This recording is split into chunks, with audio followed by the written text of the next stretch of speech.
سورت انا آتیناک الکوثر وقال ابن عباس شانئک عدوک. شانئک کا معنی کیا ہے؟ عدو، دشمن. اور شان سے مراد یہاں نبی صلی اللہ علیہ وسلم کا دشمن ہے. اس سے مراد عاص بن وائل، ابو جہل یا عتبہ ہے. لیکن عام معنی یہ کہ قیامت تک جتنے بھی لوگ رسول اللہ صلی اللہ علیہ وسلم کے دشمن ہیں، چاہے وہ آپ کے دور میں تھے یا بعد میں آئے، وہ سب انجام کے اعتبار سے خائب و خاسر ہیں، نامراد ہیں.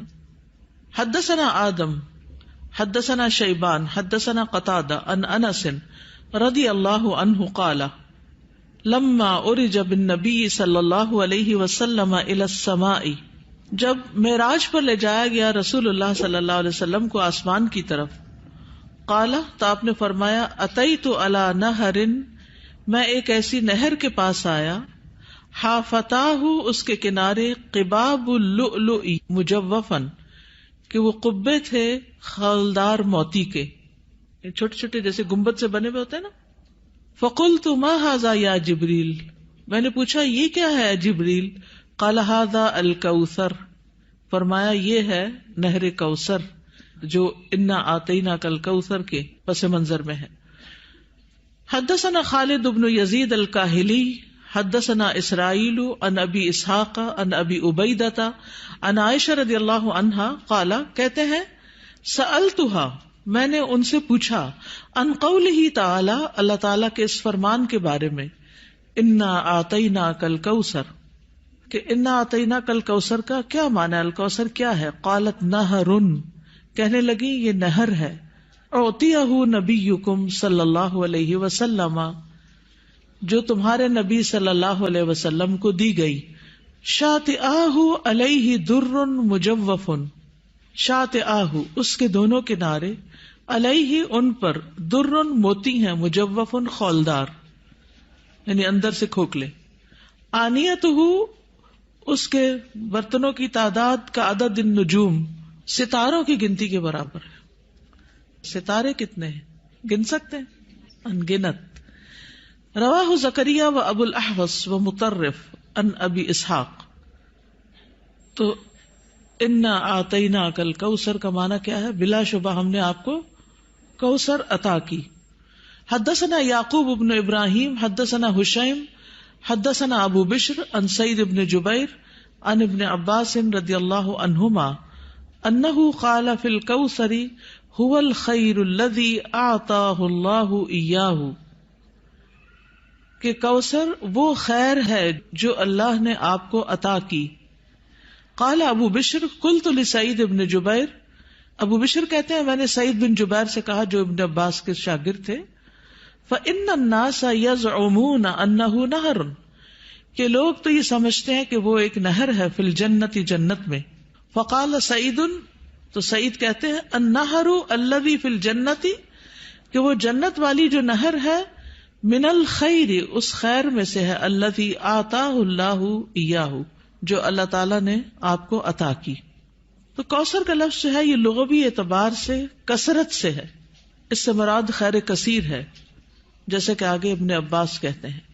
اور اس میں دوسرے معنی بھی آ جاتے ہیں، جیسے جنت میں نہر کوثر وہ اسی خیر کثیر کا حصہ ہے، یعنی خیر کثیر عمومی لفظ ہے اور پھر اس کی مثالیں ہیں جیسے نہر اور حوض وغیرہ. اسی طرح حوض کوثر کو بھی اس کا مصداق بتایا گیا ہے. اہل ایمان جنت میں جانے سے پہلے رسول اللہ صلی اللہ علیہ وسلم کے دست مبارک سے اس کا پانی پیئیں گے. اس حوض میں پانی جنت والی نہر سے آ رہا ہوگا، اس طرح تطبیق ہو جاتی. یعنی اگر کوئی یہ کہے کہ کوثر کا معنی کیا ہے، تو عمومی لغوی معنی کیا ہے؟ خیر کثیر. اور نبی صلی اللہ علیہ وسلم کو اوور آل خیر کثیر ہی عطا کی گئی تھی. اور پھر خصوصی معنی کیا ہے؟ نہر کوثر اور حوض کوثر. حوض کوثر میدان حشر میں ہے، جس سے پانی آئے گا کہاں سے؟ نہر کوثر سے. اور نہر کوثر کہاں ہے؟ جنت میں ہے. اسی طرح آپ صلی اللہ علیہ وسلم کو دنیا میں جو بلند مقام ملا اور آپ کا ذکر کثیر ہوا اور آپ کو فتوحات نصیب ہوئی، یہ سب بھی خیر کثیر میں شامل ہے. دنیاوی اعتبار سے کیا کیا ہے خیر کثیر میں شامل؟ فتوحات، بلند مقام اور ذکر کثیر. نہر کوثر کی خوشخبری سن کر آپ صلی اللہ علیہ وسلم بہت خوش ہوئے تھے. صحیح مسلم کی روایت ہے, حضرت انس کہتے ہیں کہ ایک دن رسول اللہ صلی اللہ علیہ وسلم ہمارے درمیان تشریف فرما تھے. آپ پر نیند سی طاری ہوئی, پھر آپ نے مسکراتے ہوئے اپنا سر اٹھایا تو ہم نے عرض کیا, یا رسول اللہ آپ کس بات پر ہنس رہے تھے؟ تو آپ نے فرمایا, مجھ پر ابھی ایک سورت نازل ہوئی.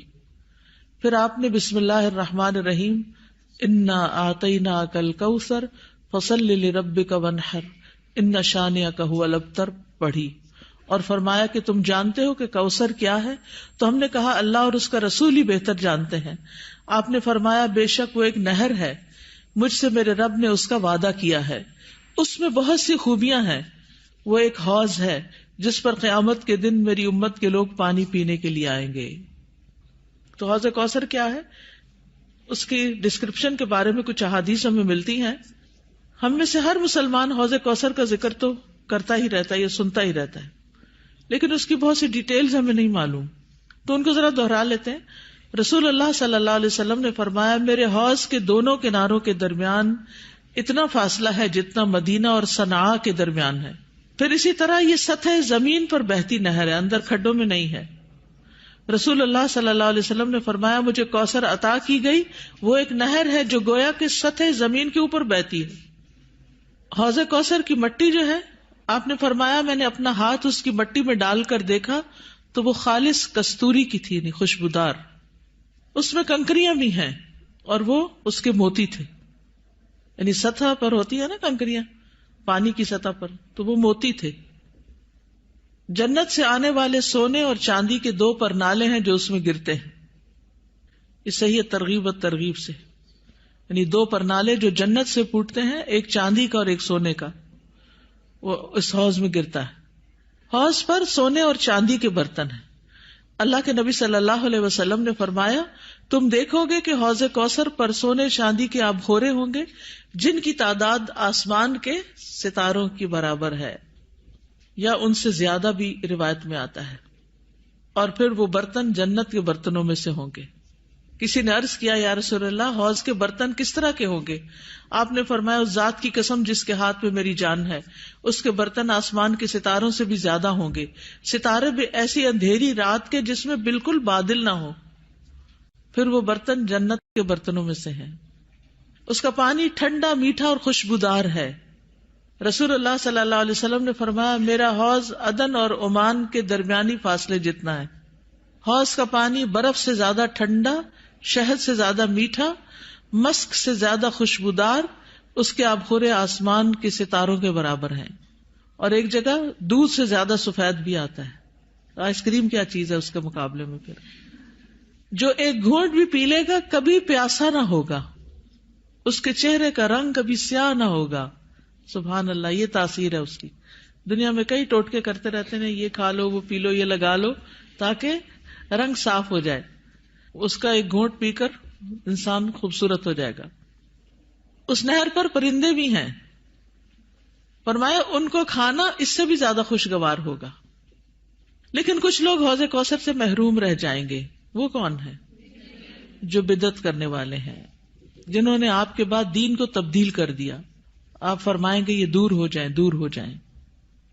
یہ ڈسکرپشن پڑھ کے پھر شوق بڑھ جاتا ہے نا, اور سنت پر عمل کا شوق بڑھ جاتا ہے کہ اللہ تعالیٰ ہمیں اور زیادہ سنت کا پابند بنائے تاکہ ہم نبی صلی اللہ علیہ وسلم کے قریب ہو سکیں, آپ کا اتباع کریں.